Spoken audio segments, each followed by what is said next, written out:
মনোযোগ দিয়ে শুনিয়া যান। এই যুবকের অন্তরের মধ্যে সাইদুল আমি জানা করব, কিন্তু যুবক এবার চিন্তা করলো, হে মন, হে নফস, তুমি তো জেনা করতে চাও, তাহলে জেনা করলে তো জাহান্নামের আগুনে তুমি পুড়বা। যুবক রে, তাহলে জেনা করার আগে দুনিয়ার আগুন একটু পুড়ে দেখো, আগুনের স্বাদ কেমন তোমার লাগে। যে বাতি জ্বলতেছিল ওই বাতির মধ্যে নামাজ পড়া শেষ করার পরে যুবক তার প্রথম আঙ্গুলটা ওই বাতির মধ্যে আগুনের মধ্যে ধরলো। আগুনের মধ্যে ধরলো, তত সময় পর্যন্ত আগুনের মধ্যে ধরে রাখলো, তার পুরা আঙ্গুলটা আগুনে পুড়ে গেল। তারপরে সে আবার নামাজে দাঁড়ায় গেল। একবার জোরে বলা যাবে কি মারহাবা। আল্লাহ কোরআন ওয়াজ করলেন, নারীকে বললো, এই বেটি, তোমাকে আমরা পয়সা করে দিব, কিন্তু তোমরা একটা কাজ করবা। বলে কি কাজ?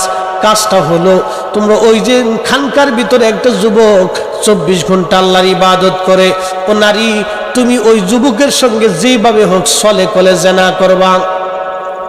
ওই যুবকের সাথে জেনা করার জন্য ওই এলাকার বখাটে ছেলেরা প্রতিটা নারীকে ভাড়া দিল, ও নারী, যদি যুবকের সাথে তুমি জেনা করতে পারো তোমাকে অনেক পয়সা করে দেব। হাজরাতে ইমাম আহমদ ইবনে হাম্বল কিতাবুজ জুহুদের মধ্যে তিনি লেখেন, ওই মহিলা একদিন ওই যুবকের খানকায় চলে গেল। রাত্র গভীর, আকাশে মেঘ, বৃষ্টি চলতেছিল। মেয়েটা প্রতিটা নারী ঘরের দরজার মধ্যে টুকা দিয়ে বলে, হো আল্লাহর বান্দা, আমি একজন অসহায় নারী, আমাকে একটু জায়গা দাও, প্রশ্রয় দাও। এই ঝড় তুফানে আমি একাকী বড় বিপদগ্রস্ত হয়ে গেছি, আমাকে তোমার ঘরের মধ্যে একটু সুযোগ দাও। যুবক চিন্তা করল, একজন অবলা নারী ঘরের বাহিরে, আজ বৃষ্টি বাদলের দিন, তুফানের দিনে আমার কাছে আশ্রয় চাই, যদি না দিই রব্বে কারিমের দরবারে কি জবাব দিব। তার চিন্তা হলো, আল্লাহর কাছে আমি কি জবাব দেব। সে দরজা খুলে পাশে এক জায়গা তার জন্য বিশ্রামের ব্যবস্থা করলেন। আর যুবক বাতি জ্বালাইয়া নামাজের মধ্যে দাঁড়াইয়া মুসল্লায় নামাজ পড়তে শুরু করলেন। একবার জোরে বলা যাবে কি মারহাবা। ঠিক এমন সময় ওই যুবকের চিন্তা তো আল্লাহকে খুশি করা, আর ওই মহিলার চিন্তা হলো এই যুবককে কি করে নিজের বশে আনা। কিন্তু মহিলা জানে না, এই যুবক তো যুবক, সেই যুবক আর এই যুবক এক যুবক না। ওই মহিলা ওই অবস্থায় সে তার অঙ্গভঙ্গি দিয়া প্রতিটা নারী তো ওদের কাজই তো পুরুষে আকৃষ্ট করা। এই নারী সুন্দরী রূপসী, প্রতিটা নারী যুবককে আকৃষ্ট করে তার দিকে জেনার জন্য।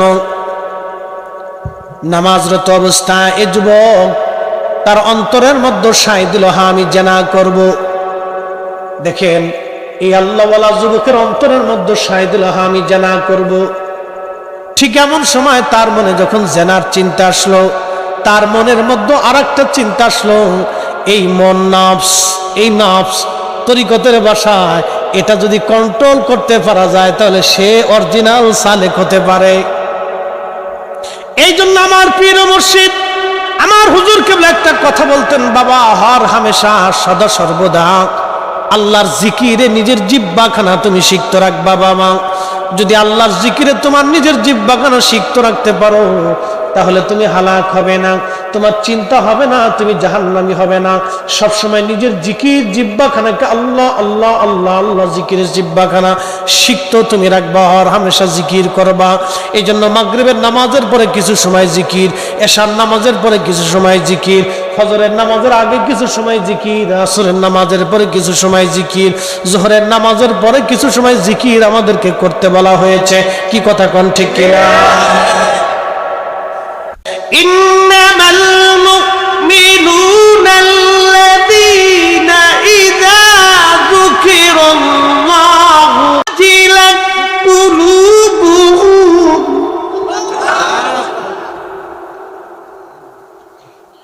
ইন্নামাল মুমিনুনা আল্লাযীনা ইযা যুকিরাল্লাহু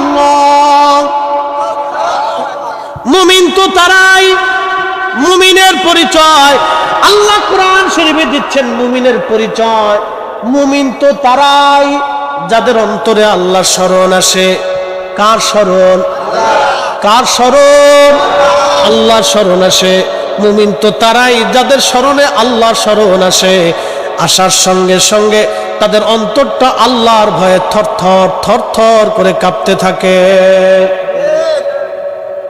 অন্তরটা আল্লাহর ভয়ে কাঁপে যে আমার কি করে আমি মিথ্যা কথা বলবো, কি করে আমি মানুষ ঠকাবো, কি করে মালে ভেজাল দিব, কি করে আমি অন্যায় করব, কি করে আমি খারাপ কাজ করব।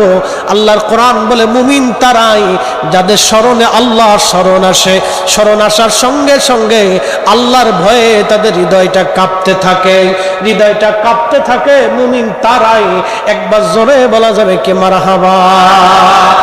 ওই আল্লাহর বান্দা সে আগুনের মধ্যে নিজের আঙ্গুল ঢুকাই দিল। প্রথম আঙ্গুল দেওয়ার পরে আঙ্গুল পুড়ে গেল।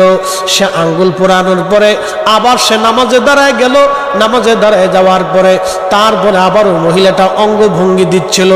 না না না, সে মহিলা অঙ্গভঙ্গি দেওয়ার পরে তার অন্তর আবার চিন্তা করলো না আমি জেনা করব। যুবক তো বারবার মন জেনার দিকে চলে যায়। আবার বলো অন্তর, তুমি জেনার দিকে নিজের মনটাকে ঝুঁকায় নিচ্ছ।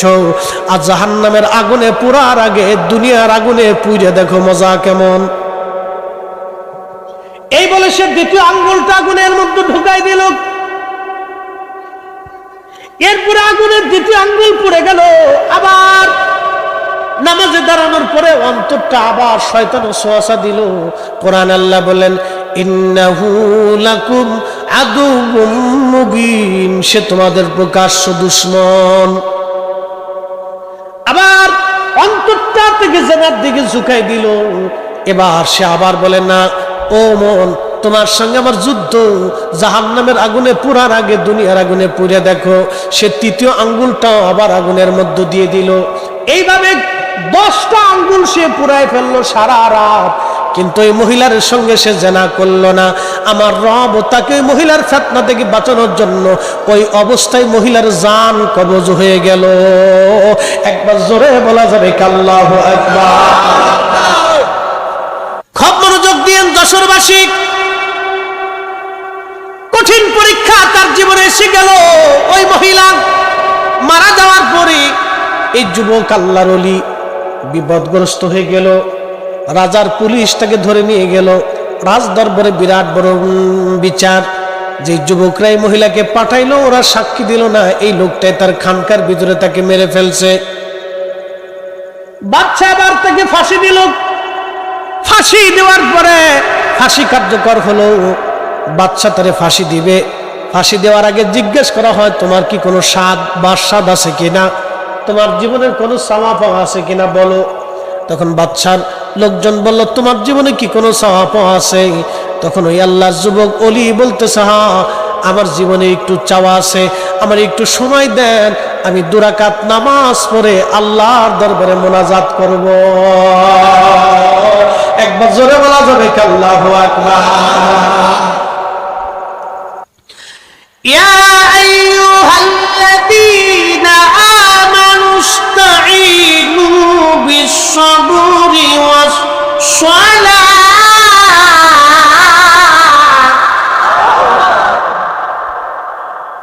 আল্লাহ কোরআনে বলেন ইয়া আইয়ুহাল্লাযীনা আমানু ইসতাঈনু বিস-সাবরি ওয়াস-সালাহ।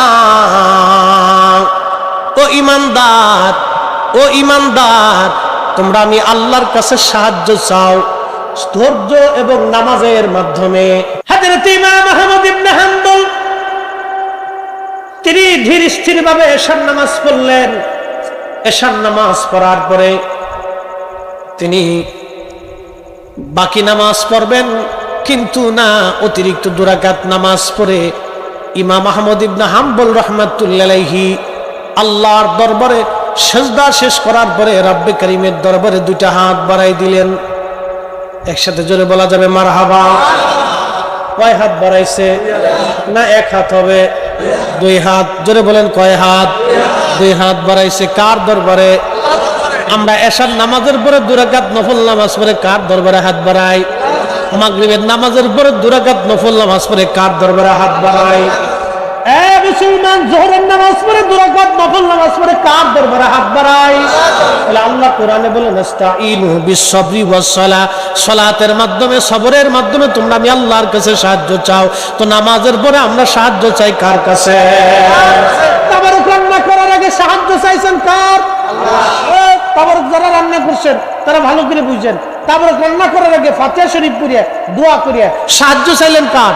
আল্লাহ। এইজন্য আমরা তাবারক আল্লাহ বরকত দেয়। হযরত ইমাম আহমদ ইবনে হাম্বল রব্বে করিমের দরবারে হাত বাড়াই দিয়ে বলেন, হে রব, আমি আহমদ ইবনে হাম্বল আজকে জীবনের বহু বছর আপনার নবীর জবানের হাদিসের খেদমত করেছি। আল্লাহ, আমি তো আপনার গোলাম। আল্লাহ, আমি আপনার গোলাম। আজকে 4টা বছরে জালিম বাদশা আমার পিঠের চামড়া উঠিয়ে ফেলছে। 4টা বছর ধরে পিঠের মধ্যে গা হয়েছে, আল্লাহ গন্ধ ছুটে গেছে। আমি অবস্থায় আপনার সেজদা দিয়েছি। আল্লাহ 4টা বছরে একটা বারের জন্য আমি তার বিরুদ্ধে আপনার দরবারে অভিযোগ পেশ করে নেই। আল্লাহ, শুনলাম সকালবেলা আমাকে ফাঁসি দিবে। রব, আমি আহমদ ইবনে হাম্বল নিরুপায় হয়ে আপনার দরবারে আজকে হাত বাড়াইছি। আল্লাহ, এই কোরআন নিয়ে তার সাথে খলিফার সাথে ঝগড়া শুরু হলো। খলিফা বলল কোরআন আল্লাহর সৃষ্টি। ইমাম আহমদ ইবনে হাম্বল বললেন না, কোরআন আল্লাহর সৃষ্টি, এটা আল্লাহর কালাম। আল্লাহর জবানের কথা কখনো সৃষ্টি হতে পারে না। মারহাবা বলবেন? এটা কার কালাম? কার জবানের কথা? তো আল্লাহ কি সৃষ্টি না স্রষ্টা? আল্লাহ মাখলুক না খালেক? খালিক। আল্লাহ খালিক। আল্লাহর জবানের কথা মাখলুক হয় না। আল্লাহর জবান আল্লাহ, আল্লাহ। আল্লাহর কথা আল্লাহর কালাম, এটা সৃষ্টি না, এটা আল্লাহর জবানের কালাম। একসাথে বলবেন না মারহাবা? খলিফা বলতেছে না এটা সৃষ্টি, আর ইমাম আহমদ ইবনে হাম্বল বলে না সৃষ্টি না, এটা আল্লাহর কালাম। শেষ সময় হযরত ইমাম আহমদ ইবনে হাম্বল হাত তুলে বললেন, রব, জীবনের শেষ সময় হাত বাড়াইছি। আল্লাহ, আমি আহমদ ইবনে হাম্বল আপনার গোলাম। যদি কোরআন শরীফ আপনার সৃষ্টি হয় তাহলে আপনি আমারে হেদায়েত করেন। আপনি আমারে হেদায়েত করেন, আমার অন্তর পরিবর্তন করে দেন। আর যদি এই কোরআন আপনার সৃষ্টি না হয়, আপনার কালাম হয়, কালামুল্লাহ হয়, তাহলে হে রব, আপনার কাছে দরখাস্ত করি ওই বাদশা থেকে আপনি আমাকে নিস্তার দিয়ে দেন। কবুল হয়ে গেল। মারহাবা খান। কি হলো? কবুল হয়ে গেল। এই জন্য আল্লাহ রাসূল বলেন, উম্মত সাহাবী এসে জিজ্ঞেস করলেন, ইয়া রাসূলুল্লাহ, কোন সময়ের দোয়া কবুল হয়? আল্লাহ রাসূল বললেন, জাওফুল লাইলিল আখির, শেষ রাতের দোয়া কবুল হয়। তাহাজ্জুদের সময় দোয়া কবুল হয়, রহমতের সময় কবুল হয়। এই জন্য আমার পীর ও মুর্শিদ শেষ রাত্রিবেলা আমাদেরকে লাঠি দিয়ে কুচায় কুচায় ধাক্কায় উঠাইতেন। উঠো উঠো জাকেরানো, ঘুমে কেনে অচেতন, রহমত যাই রে বয়ে,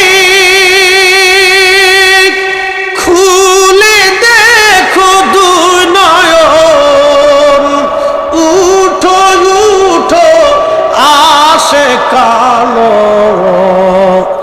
ঘুমে কেলে অচেতন।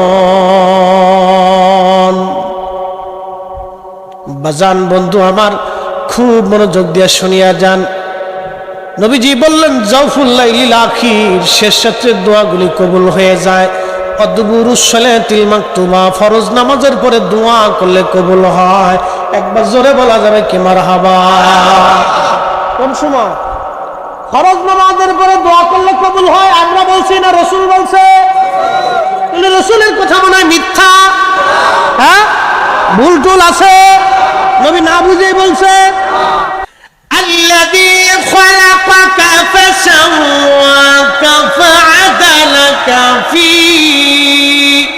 আই সূরাতিন মা শাআ রাক্কাবাক। কার কালাম? আল্লাযী খালাকাকা, তিনি তোমাদেরকে সৃষ্টি করেছেন। কে? আল্লাহ। আল্লাযী খালাকাকা ফাসাওয়াকা ফাআদালাক। আল্লাহর কালাম কত সুন্দর।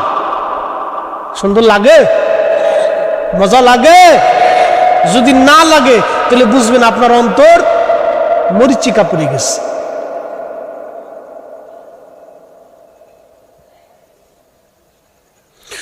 وَإِذَا تُلِيَتْ عَلَيْهِمْ آيَاتُهُ زَادَتْهُمْ إِيمَانًا।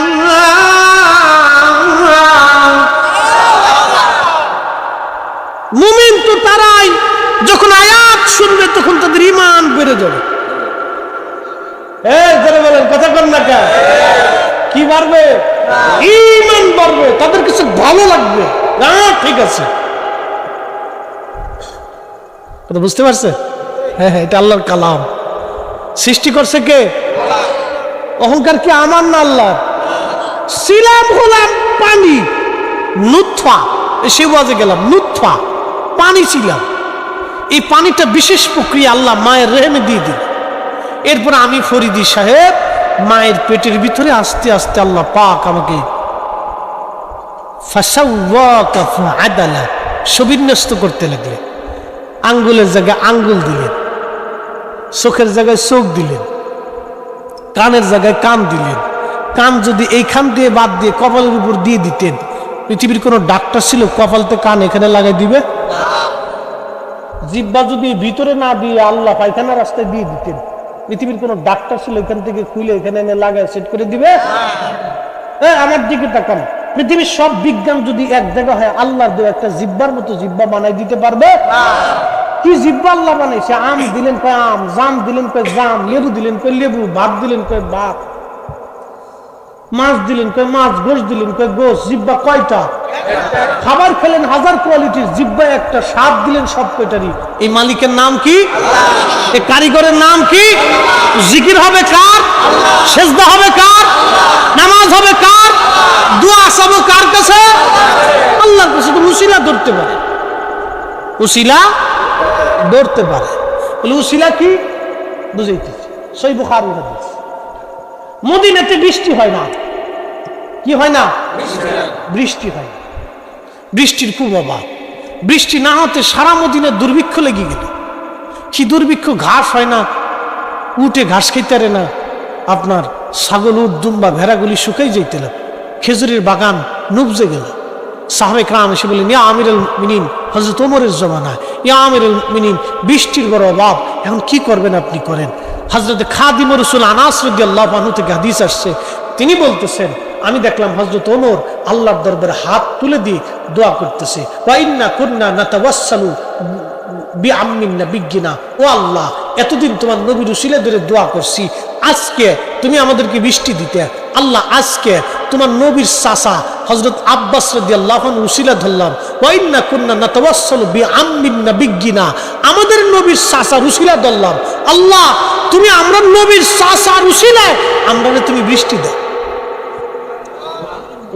আসতে হয়ে গেছে গা। কার উসিলা? আল্লাহর উসিলা না, বুঝেন নাই কথা। নবীজির চাচার উসিলা চাইতেছে কার কাছে? আমরাও কার কাছে? না, হাত উঠে খাজা বাবা আমরা দেন, এরকম কোন সিস্টেম আছে? আটটুসি না, এরকম সিস্টেম নাই। এই যে আজকে এখানে যত যা দোয়া হয়েছে, যা হয়েছে, যা দেখছেন, এইটাই আটটুসি দোয়া। মাগরিবের নামাজ, ওই এশার নামাজ, ওই আপনার জোহরের নামাজ, আসরের নামাজ, এরপরে মুরাকাবা, মুশাহাদা, একটু জিকির ফিকির, দোয়া, তালিম, তরবিয়ত, যা এখানে আজকে যা হয়েছে ও আটটুসিতে তাই। এর সুল পরিমাণ কোনো ব্যতিক্রম নাই। এখানে যা হয়েছে ওটি আটটুসিতে তাই। তো খুব মনোযোগ দিয়ে উসিলা ধরতে পারে, দোয়ার ভিতরে উসিলা ধরতে পারে। সাবু কার কাছে? একসাথে বলেন, কার কাছে? দিবে কে? দেয় কে? আল্লাহ দেয়। খুব মনোযোগ দিয়ে হাজরত ওমর উসিলা ধরলেন, হে রব, এতদিন তোমার নবীর উসিলা ধরলাম, আজকে তোমার হাবিবের চাচা জানের উসিলা ধরলাম। রব্বুল আলামিন বৃষ্টি নাই, আপনি বৃষ্টি দিয়ে দেন। খাদিমুর রাসূল হযরত আনাস বলেন, আমি দেখলাম ক্বালা ফায়াসকুন, তিনি বলতেছেন আমি দেখলাম অঝোরধারে আল্লাহর আকাশে মেঘ হইয়া হযরত ওমর দোয়া করতে করতে তুমুল আকারে বৃষ্টি নামা শুরু হয়ে গেল। আল্লাহু আকবার, আল্লাহু আকবার। উসিলা আসেনি, কথা কোন উসিলা আসেনি? সাহাবীরা উসিলা ধরছেনি। সাহাবীদের যদি উসিলা লাগে তাহলে আমারও লাগবে। কি কথা বল না? সাহাবীদের যদি উসিলা লাগে তাহলে আমাদের উসিলা লাগবে। এখন কেউ যদি বলে উসিলা শিরিক, তাহলে বুঝবো সাহাবীর চাইতে বেশি বুঝছে, হযরত ওমরের চাইতে বেশি বুঝছে। হযরত ওমরের চাইতে যে বেশি বুঝবে, আজকে ওমর যদি জিন্দা থাকতেন সিটকিনির কষাতে বাইরে গিয়ে ওর সামনে উঠেই ফেলাইতেন। কথা বল ঠিক কিনা? প্রিয় মুসলমান, খুবই মনোযোগ দিয়ে কথাগুলি শুনে যান। এই কোরআন শরীফ আল্লাহ বলেন, আমি তোমাকে সুবিন্যস্ত করলাম, যেখানে চোখ ছিল না সেখানে চোখ দিলাম, দেহ ছিল না দেহ দিলাম, শক্তি ছিল না শক্তি দিলাম। ও বাজান, খুব মনোযোগ দেন। কিছুই ছিল না, সব আমি আপনাদেরকে দিলাম। আহা, দোয়ার কথা বলছিলেন ইমাম আহমদ ইবনে হাম্বল। দোয়া করলেন, আল্লাহ আপনি এবার ফয়সালা করেন, হে রব এই জুলুম থেকে, জালেম থেকে আপনি আমারে বাঁচান। দোয়া কবুল হয়ে গেল আসমানে, আল্লাহর ওলির দোয়া মঞ্জুর হয়ে গেল। আল্লাহর ওলি যখন হাত তুললেন দোয়া কবুল হয়ে গেল। কবুল হয়ে যাওয়ার পরে সকালবেলা ফজরের নামাজ পড়ে ইমাম আহমদ ইবনে হাম্বল ভাবলেন আজ আমার ফাঁসি হবে। ফজরের নামাজ পড়ার পরে জেলার সংবাদ নিয়ে আসছে, হুজুর আপনাকে চিন্তা করতে হবে না, রাত্রিবেলায় খলিফাকে হত্যা করা হয়েছে।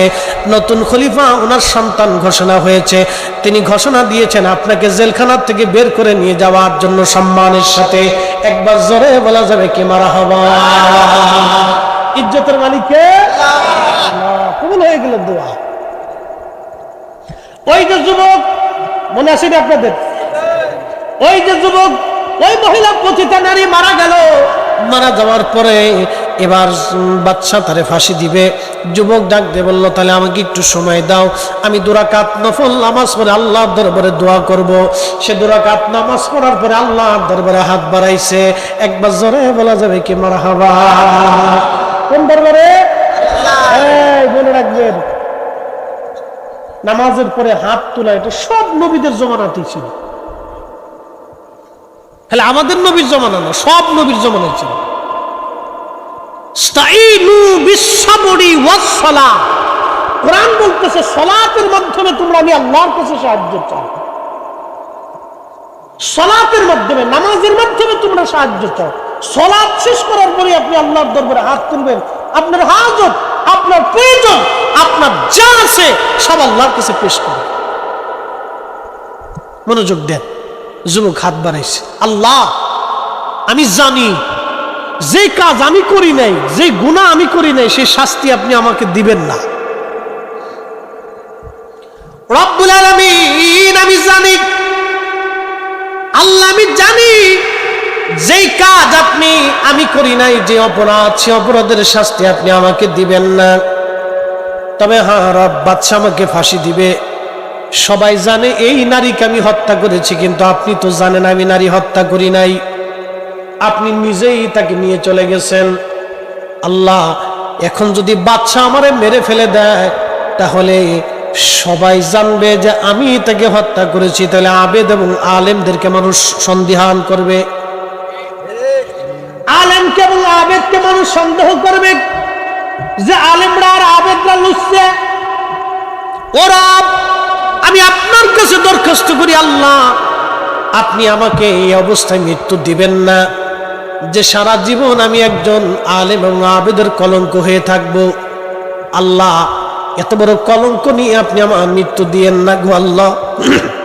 যখন এই যুবক দোয়া করলো, হযরত ইমাম আহমদ ইবনে হাম্বল রাহমাতুল্লাহ আলাইহি কিতাবুজ জুহুদের মধ্যে তিনি লেখেন, তখন আল্লাহ পাক ওই মহিলাটাকে জিন্দা করে দিলেন। একবার জোরে বলা যাবে কি মারহাবা? এই দেখেন, আমার দিকে তাকান, ওয়াজ আমার শেষ, ওয়াজ শেষ পর্যায়ে নিয়ে এসেছি 2টা কথা বলার জন্য। লাস্ট, আল্লাহর রসুলের হাদিসে বুখারীতে কিতাবুর রিকাক একটা হাদিস আসছে। মান আদালি ওয়ালিয়ান ফাকাদ আযামতুহু বিল হারব। যে ব্যক্তি আমি আল্লাহর ওলির সাথে দুশমনি করে আমি আল্লাহ তার সাথে যুদ্ধ ঘোষণা করি। একসাথে জোরে বলা যাবে সুবহানাল্লাহ। যে ব্যক্তি আমি আল্লাহর ওলির সাথে দুশমনি করে আমি আল্লাহ তার সাথে যুদ্ধ ঘোষণা করি। এই ওলির সাথে তারা দুশমনি করলো এই যুবক আল্লাহর ওলির সঙ্গে তাকে ফাঁসানোর জন্য, কিন্তু ওই পতিতা নারী জিন্দা হয়ে গেল। পতিতা নারী জিন্দা হয়ে বাদশাকে বলল, হে বাদশা, আপনি মনে করছেন এই যুবক আল্লাহওয়ালা ব্যক্তি আমাকে হত্যা করেছে? না না না না, উনি আমাকে হত্যা করে নাই, উনি আমাকে হত্যা করে নাই, বরং আমি তাকে পরিচিত করার জন্য, জেনা করার জন্য উদ্বুদ্ধ করেছিলাম। আল্লাহ আমার মৃত্যু দিয়ে দিয়েছেন, তিনি আমাকে যে হত্যা করেন নাই তার বাস্তব প্রমাণ তার আঙ্গুলের দিকে তাকান। সে আমার সাথে জেনা করবে না বিদায় তার 10টা আঙ্গুল আগুনের মধ্যে পুড়ায় ফেলেছিল। একবার জোরে বলা যাবে আল্লাহু আকবার। না হাত উঁচা করে বলেন আল্লাহু আকবার। সাহায্য করে কে? ইজ্জত কার হাতে? ইজ্জত দেয় কে? ইজ্জত নেয় কে? আল্লাহ। আল্লাহ আল্লাহ বলেন ওয়ালিল্লাহিল ইজ্জাতু ওয়ালিরাসূলিহি ওয়ালিল মুমিনিনা ওয়ালাকিন্নাল মুনাফিকিন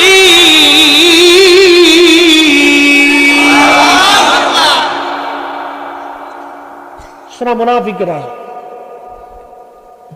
ওয়ালিল্লাহিল ইজ্জাতু ওয়ালিরাসূলিহি। আল্লাহর কোরআন বলে, হুজুর আপনি বলেন ইজ্জত আমি আল্লাহর, সম্মান আমি আল্লাহর, ওয়ালিরাসূলিহি আপনি নবীর। ইয়া রাসূলুল্লাহ ওয়ালিল মুমিনিন, মুমিনে কামেল যারা আল্লাহওয়ালা তাদের ইজ্জত। ওয়ালাকিন্নাল মুনাফিকিনা লা ইয়ালামুন, মুনাফিক যারা তারা বুঝে না, মুনাফিক যারা তারা বুঝে না, মুনাফিক যারা তারা বুঝে না। আমার বাড়ি ফরিদপুরের কানাইপুর, বেশি দূরে না। কালকে আপনাদের এখানে মাহফিল আসবে কে? নাসিরউদ্দিন যুক্তিবাদী সাহেব আসবে না?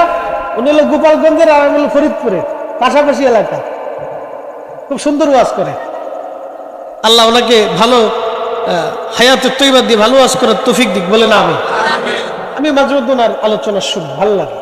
খুব সুন্দর যুক্তি উপস্থাপন করে, খুব মাশাআল্লাহ ভালো। আল্লাহ হায়াত দিক, দোয়া করি ভাইয়ের জন্য। খুব মনোযোগ দেন। আমার এই কানাইপুরে আমাদের এলাকায় এক ধনাঢ্য ব্যক্তি ছিল। তো ইনি চিন্তা করলেন, আটটুসি এত গরু ছাগল যায়, তো এতই তো বিরাট বড় মেলা মিলেছে, তো আমি একটা মেলা মিলিয়ে দিই, পয়সা করি আছে। এ চিন্তা করছে আটটুসি মানুষ মানে গরু খালি খাইতে যায়। তো সে চিন্তা করলো, আটটুসি যেহেতু এত গরু ছাগল যায়, তা আমি একটু পাল্লা দিই। 80 দশকের কথা, আমাদের এলাকার খুব পয়সাওয়ালা লোক ছিল। ছেলে পেলে বা, আরে রাস্তার এই পাশে তোরা দ্বারা কি গল্প করস? বিতরায় ভাই, বিতরায়। ওরা ছেলেবেলে ওরা বুঝে না, ওরা চিন্তা আছে লাস্টে খিচুড়ি দিবেন, ওটা খেয়ে চলে যাবে। কি কথা বলল, ওখান চিন্তা হলো, ওখান নিয়ে তোলে খিচুড়ির টুকরার দিকে কোন সময় দিবে। ওরা চিন্তা আছে হুজুর শেষ করে না কে, খুব কষ্টে আছে ওরা, ঠিক আছে না? ওদের চিন্তা হলো দেয় না কে, তাড়াতাড়ি শেষ করে নাকি, কারণটা কি? যাই হোক, দেখছি, তোরা চিন্তা করিস না, দেখছি, একটু অপেক্ষা কর, আমরা দেখছি ইনশাল্লাহ। তো যাই হোক, এই লোকে সে হুজুরের সাথে পাল্লা শুরু করলো যে আমিও একটা মেলা মিলাবো। এটা কইরা সে এরকম প্রত্যেক বছরে 2-4-5টা করে গরু জবাই দেয়, নিজের পয়সা আছে। লোকটা অনেক দিতে দিতে 40-50টা করে গরু জবাই দেয়, বিরাট বড় মেলা মিলে ফেললো। আল্লাহ তো সুযোগ দেয়, দেখি তুমি কি করো। কিন্তু তার উদ্দেশ্য তো খারাপ, তার উদ্দেশ্য ছিল আল্লাহর ওলির সাথে এসে পাল্লা দিবে। কিন্তু না, আল্লাহ বলেন মান আদাদি ওয়ালিয়ান ফাকাদ আযানতুহু বিল হারব, ওলির সাথে দুশমনি করলে আমি আল্লাহ তার সাথে যুদ্ধ ঘোষণা করি। সে বুঝতে পারে নাই, সে যদি এমনি মাহফিল দেয় তাহলে কিন্তু কোনো সমস্যা নাই, কিন্তু সে পাল্লা দিতেছে যে পাল্লা দিব, কিন্তু আল্লাহর কাছে এটা ভালো লাগে নাই। আল্লাহু আকবার। আমাদের এলাকায় বাজান বহু মানুষ সাক্ষী, আল্লাহ তাকে মাফ করে দিন, দোয়া করি। লোকটা ধীরে ধীরে গরিব হইতে হইতে শেষ পর্যন্ত ভিক্ষা করত।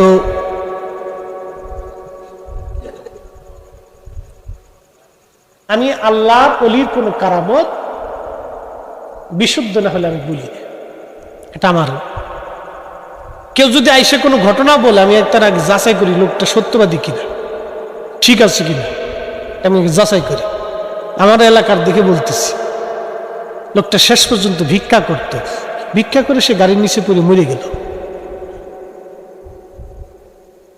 এই জন্য সব জায়গায় ফাজলিমি চলে।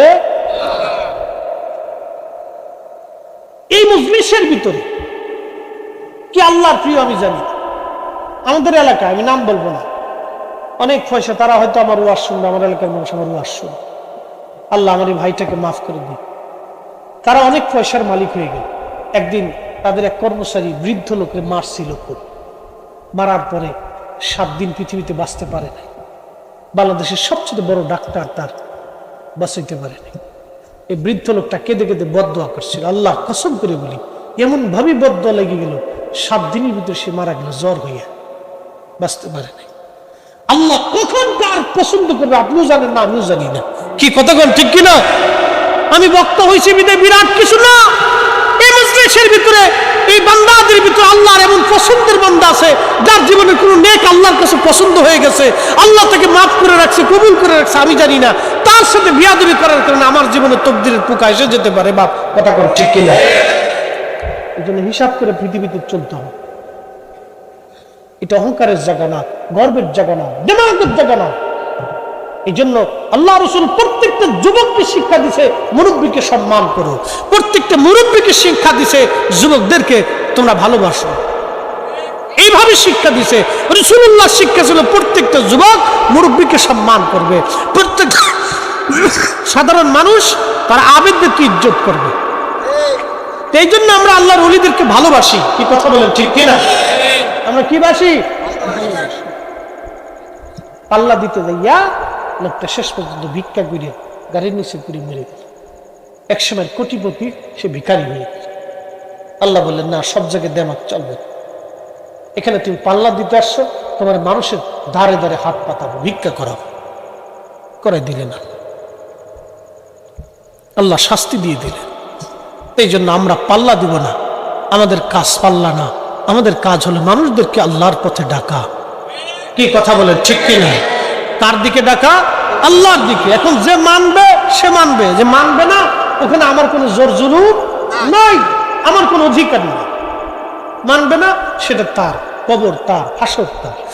একদিন মাটির ভিতরে হবে ঘরে মন আমার, কেন বাঁধো দালান ঘর, মন আমার কেন বাঁধো দালান ঘর। একদিন মাটির ভিতরে হবে ঘরে মন আমার, কেন বাঁধো দালান ঘর, মন আমার কেন বাঁধো দালান ঘর। আল্লাহ কোরআনে বলেন সুম্মা আমাতাহু ফাআকবারা, আমি তার মৃত্যু দিব এবং আমি তার কবরস্থ করব। সুম্মা ইযা শাআ আনশারা, এরপর আমি আল্লাহ আবার তাকে জীবন দিয়া পুনরুত্থিত করিয়া আমি আল্লাহর দরবারে তারে হাজির করাবো। এই ক্ষমতার মালিক একমাত্র আমার আল্লাহ। কথা বলেন ঠিক কিনা? মরা লাগবে? কথা বলেন না, মরণ হবে? কোথাও পালানোর কোনো ব্যবস্থা আছে? নাস্তিকরা বলে ওদের বিশ্বাস হলো এই আল্লাহ খুদা কিছু নাই। নাস্তিকরা বিশ্বাস করে যে আল্লাহ বলতে কিছু নাই, প্রকৃতির মাধ্যমে সব হয়। নাস্তিকরা কয়। আচ্ছা আপনাদেরকে একটা প্রশ্ন করি, ওদেরকে জিজ্ঞেস করেন যে ভাই বলে তোর জন্মটা কি প্রকৃতির মাধ্যমে হয়েছে না তোর বাবা মার মাধ্যমে হয়েছে? কয় কি কথা কান দেখা? এই যে আল্লাহ কোরআনে বললেন যে মিন নুতফাতিন খালাকাহু ফাকাদ্দারা, আমি আমি তোমাকে পানি থেকে, তোমার বাবার নির্গত পানি নুতফা বীর্য থেকে আমি আল্লাহ তোমাকে সৃষ্টি করেছি, সুবিন্যস্ত করেছি। এই যে কোরআনের বিধান, আল্লাহর আইন, আল্লাহ শিক্ষা দিলেন 1450 বছর আগে। আর ওই নাস্তিক আজকে বলতেছে যে না, এই প্রকৃতির মাধ্যমে। তোরে জিজ্ঞেস করবেন যে তুই কি প্রকৃতির মাধ্যমে হইছস না তোর বাবা লাগছে? তাহলে আল্লাহ 1450 বছর আগে বলছে যে তোমাকে সৃষ্টি করতে হলে তোমার বাবা লাগছে, তোমার মাও লাগছে। কি কথা কোন ঠিক কি? বাবা মা ছাড়া মানুষ তৈরি হয় একমাত্র ঈসা আলাইহিস সালাম ব্যতীত। ঈসা আলাইহিস সালাম রে আল্লাহ বাবার মাধ্যমে বানাই নাই, সরাসরি ফুয়ের মাধ্যমে দিছিল। ফু, এটা আর এক ঘটনা। এটা কইতে গেলে আমার রাত চলে যাবে না। হ্যাঁ, মন চাইতেছে শুনতে? হ্যাঁ বলবো? ওরে সব চালাবো। এই 12:15 বাজে, তাহলে 15 মিনিট ইনশাআল্লাহ। একসাথে বলি তো আল্লাহু আকবার। 15 মিনিট। ঈসা আলাইহিস সালাম নবী, তার নাম হযরত মারিয়াম আলাইহিস সালাম। মারিয়াম পৃথিবীর বিশ্ব সুন্দরীদের মধ্যে অন্যতম শ্রেষ্ঠ সুন্দরী। আল্লাহ তাকে অনেক সুন্দর করে বানাইছিলেন হযরত ঈসা আলাইহিস সালামের আম্মা জানকে। পবিত্রা, সতী, সাদিবা, তাহেরা, তাইয়্যিবা নারী ছিলেন। এতই পবিত্র ছিলেন যে পৃথিবীর কোন পরপুরুষ তার চেহারা দেখে নাই। একসাথে বলবেন না আল্লাহু আকবার। এতই পবিত্র ছিলেন, ছোঁয়া তো দূরের কথা, স্পর্শ করা তো দূরের কথা। আমার দেশে বেডিটা ঠিকঠাক না, বেডি বেডি বেডি। খুব মনোযোগ দিয়ে হযরত ঈসা রুহুল্লাহর মা জননী তিনার আম্মা জান হযরত হান্না মানত করলেন, আল্লাহ যদি একটা পুত্র আমাকে সন্তান দাও তো আমি মসজিদে বাইতুল আকসার খাদেম তারে বানাবো। হযরতে হান্নার দোয়া কবুল হয়ে গেল। মানত করলেন, মানত যে আমি আল্লাহর ঘর বাইতুল আকসার খাদেম তারে বানাই দিব, আল্লাহ যদি আমার একটা পুত্র দাও। অনেকে মানত করে আল্লাহ আমার যদি ছেলে দাও তো মাদ্রাসায় পড়াবো। কি কথা কন না কেন? আবার অনেক সময় অনেক ছেলেরা ল্যাংড়া কানা বোবা হয়ে যায়, মা মানত করে আল্লাহ যদি ভালো হয় তো মাদ্রাসায় পড়াবো। কে ল্যাংড়াটার কানে খালি মাদ্রাসায় দিবার চাই? কে কারণটা কি? খালি ল্যাংড়া কানা বোবাটার মাদ্রাসায় দিলে মানত করে লেছে। তো অনেকের মানত আল্লাহ কবুল করে লে। তা হযরতে হান্না আল্লাহকে রব্বুল আলামিন থেকে একটা মেয়ে সন্তান দিলেন। মেয়ে আসলো পেটে। মেয়ে আসার পরে হযরত হান্না আলাইহিস সালাম আল্লাহকে বলেন, আল্লাহ চাইলাম পোলা দিলাম আইয়া। হযরত হান্না ডাক দিয়ে বললেন, আল্লাহ ডাক দিলেন, হান্না রে তুমি ছেলে চাইছো, মেয়ে দিছি। মেয়েরাও কোনো কোনো ক্ষেত্রে ছেলেদের চাইতেও অনেক কৃতকার্য হয়। একসাথে জোরে বলা যাবে কি মারহাবা। হযরতে হান্নার এই কন্যা সন্তানের নাম রাখলেন মারিয়াম। মারিয়ামকে কোলে করে হযরত হান্নার স্বামীর নাম ছিল হযরত ইমরান আলাইহিস সালাম। ইমরান আলাইহিস সালাম। ইমরান আলাইহিস সালাম মারা গেলেন। হযরত হান্না তখন বাচ্চা প্রসব হলো। সন্তানটাকে নিয়ে তিনি বাইতুল আকসার সামনে চলে গেলেন। হযরত ইমরান আলাইহিস সালাম ছিলেন বাইতুল আকসার ইমাম। সন্তানকে কোলে করে নিয়ে ডাক দিছে, হে বাইতুল আকসার মুসলমান, আমি আপনাদের খতিব সাহেবের স্ত্রী। আমি মানত করেছিলাম যে আল্লাহ আমার একটা পুত্র সন্তান দিলে আমি এই ঘরের খাদেম বানাবো, কিন্তু আল্লাহ আমার একটা কন্যা সন্তান দিছে, আমি তার নাম মারিয়াম রাখছি। আপনারা আমার মারিয়ামকে কবুল করে নেন, এই মসজিদের খাদেম হিসেবে আপনারা কবুল করে নেন, আমার মারিয়ামের দায়িত্ব আপনারা নিয়ে নেন। তখন হযরতে উযাইর, হযরতে আপনার কি বলে হযরতে রাসূল ইমরান আলাইহিস সালামের আরেকজন, অর্থাৎ কি বলে আপনাদের দেশে যে আমাদের দেশে সুমন্দি নাকি ভাইরা ভাই মাশাআল্লাহ ভুলে গেছি ভাইরা ভাইয়ের কথা। তো ভাইরা ভাই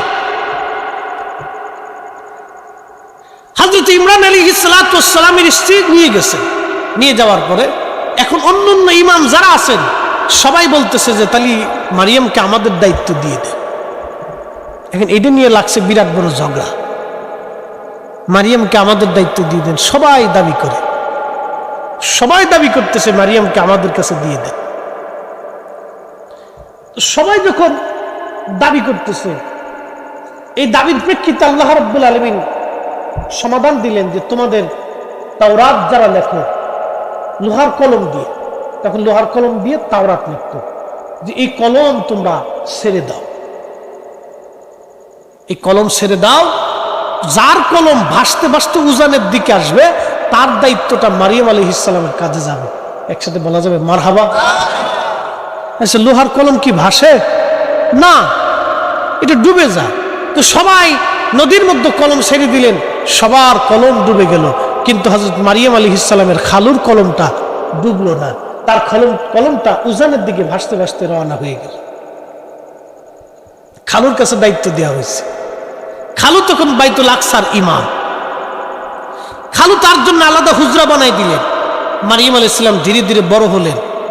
খালুর চিন্তা যে মেয়েটা বড় হচ্ছে, কি এক চিন্তা, মহা চিন্তা, কি করা যায়, তাকে দায়িত্ব নিরাপত্তা দিতে হবে।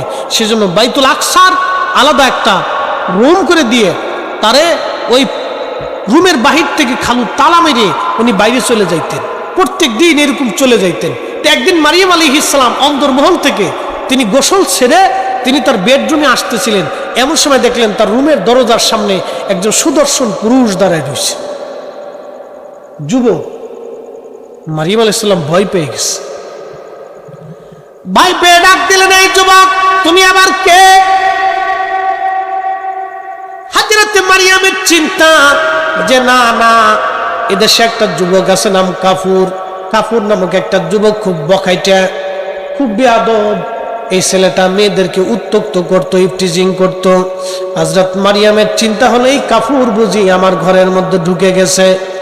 হযরত মারিয়াম ডাক দিয়ে বলল, হে আল্লাহর বান্দা, খোদার দোহাই দিয়ে বলি তুমি আমার দিকে আসবা না, তুমি সর্বনাশ করতে আস, সর্বনাশ, তুমি আমার দিকে আসবে না, আল্লাহর কসম করি তুমি আমার দিকে আসবে না। তখন ওই যুবক ডাক দিয়ে বললেন, মারিয়াম আপনি চিন্তা করবেন না, আমি কোনো মানুষ না, আমি হযরত জিবরাইল আলাইহিস সালাম। একবার জোরে বলা যাবে কি মারহাবা।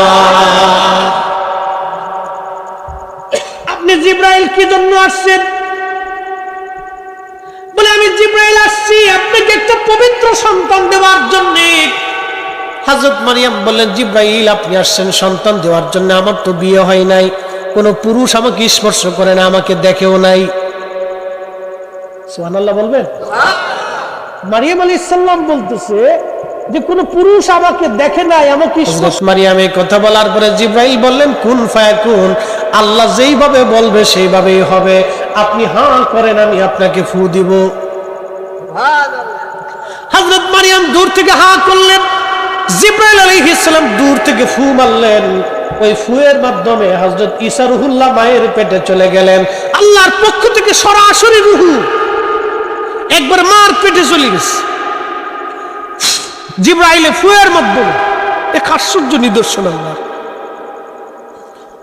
সরাসরি চলে গেছে। পবিত্র নারী যখন আল্লাহ সন্তান দিয়ে দিলেন, হযরত মারিয়াম আলাইহিস সালাতু ওয়াস সালাম মায়ের পেটের মধ্যে হযরত ঈসা রুহুল্লাহ চলে গেলেন। একসাথে জোরে বলা যাবে কি সুবহানাল্লাহ।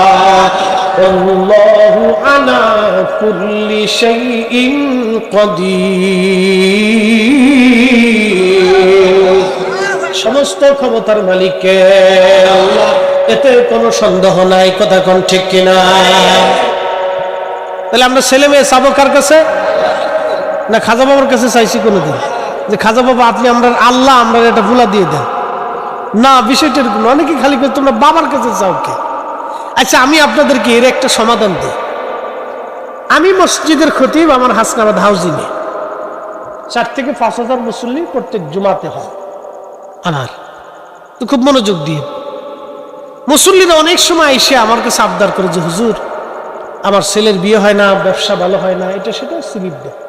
আমি এটা কাগজে সুন্দর করে দোয়ার আগে লিখি, ঢাকাতে লিখতে হয়, তো সুন্দর করে লেখা এই আমি কে কোন দোয়া কোন বিষয়ের দোয়া এটা লিখে সুন্দর করে রেখে দিই সাইডে, যাই নামাজের নিচে। আবার কিছু হাদিয়া করেও দেয়, কেউ দেয় কেউ দেয় না। যে দেয় তার জন্য দোয়া করি, যে দেয় না তার লেগেও করি। আর কেন না যে হুজুর টিয়া পেয়ে দোয়া করতেছে না, দোয়া করি। তো মনোযোগ দেন। আমার কাছে অনেকে এসে দোয়া চাইছে যে হুজুর আমার 10 বছরের বাচ্চা কাচ্চা হয় না, আপনি একটু দোয়া করেন যে আল্লাহ আমার একটা সন্তান দেয়। আচ্ছা, সন্তান কি আমি দিব না আল্লাহ দিবে? আমার কাছে দোয়া চাওয়াটা কি তার অপরাধ? আমাদের অনেক জাকের ভাইদের ব্যবসা, বিদেশ যাত্রা, মামলা মোকদ্দমা, মেয়ের বিয়ে হয় না, বাচ্চা কাচ্চা হয় না, ক্যান্সার রোগ ওষুধে ভালো হয় না, ডাক্তারের চিকিৎসা করে কিন্তু নিরাময় হয় না। এই বিপদে পড়ে হুজুর কেবলার সামনে যাইয়া হুজুরের কাছে নালিশ দিতে, হুজুর আমার এই সমস্যা, আমার এই প্রবলেম, আমার বাচ্চা কাচ্চা হয় না, হুজুরের কাছে আসছি। হুজুর একটা সমাধান দিতেন, একটা ওষুধের নাম বলতেন, ডাক্তারের কথা বলতেন, বা বলতেন বাবা ইবাদত করেন, না একটু খেদমত করেন, অপেক্ষা করেন। এই একটা সমাধান হুজুর কেবলার কাছ থেকে দিয়ে দিত। অনেকবারে না বুঝে সারা দেশে খালি প্রচার করছে, এরা আল্লাহর কাছে না চায়, খালি খাজা বাবার কাছে চায়। কি কথা কর না কেন? এগুলো অনেকে বলছে, বুঝে বলুক না বুঝে বলুক, আমার ভাইদের বুঝুর ভুল হইতে পারে, কিন্তু কটাক্ষ না, কটাক্ষ করা যাবে না। আমার ভাইদের বুঝুর ভুল হইতে পারে, তাদের রাগ করা যাবে না। কি কথা ঠিক কিনা? রাগ করা যাবে না, বুঝুর ভুল হইতে পারে।